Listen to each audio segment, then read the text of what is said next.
Assalamu alaikum, мекендештер, туугандар.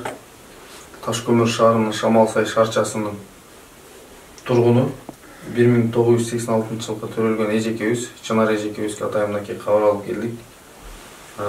Буга чейин анализ кагаздарын Индия өлкөсүнө жөнөттүк эле, ал жактан гепатит цирроз, анан опухоль деп чыгарып берген.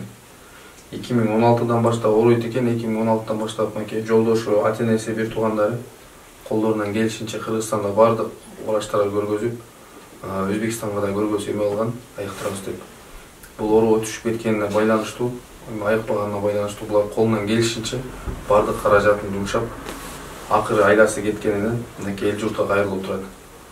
Анан азыркы күндө өзүңүздөргө белгилүү болгондой, Кыргызстанда коронавирус оорусу күчөп, азыр эч ким эшикке чыкпай калдык.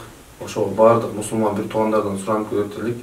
Кимде ким ушул видеону көрүп калса, видеонун аркасына роликтин эженин бардык өзүнүн данныйларын калтырабыз. Колдоруңуздардан келишинче жардам берип коюңуздарды суранат элек.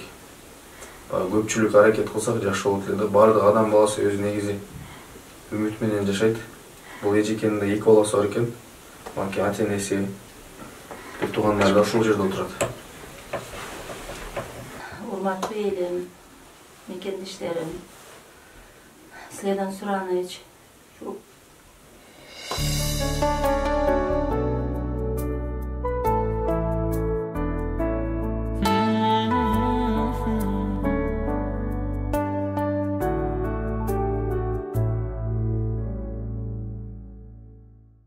Assalamu alaikum, musulman bir tуугандарым, силерден сураныч жардам беришиңерди.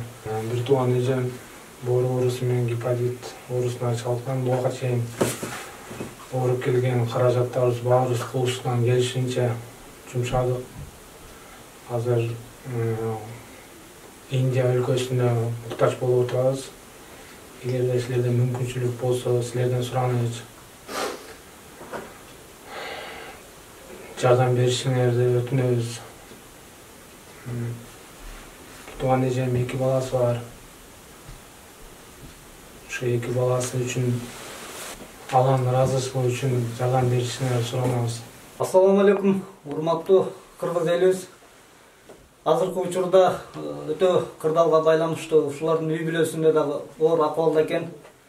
Кимде ким көрүп аткан болсоңуздар, келиңиздер, кайдыгер карабай.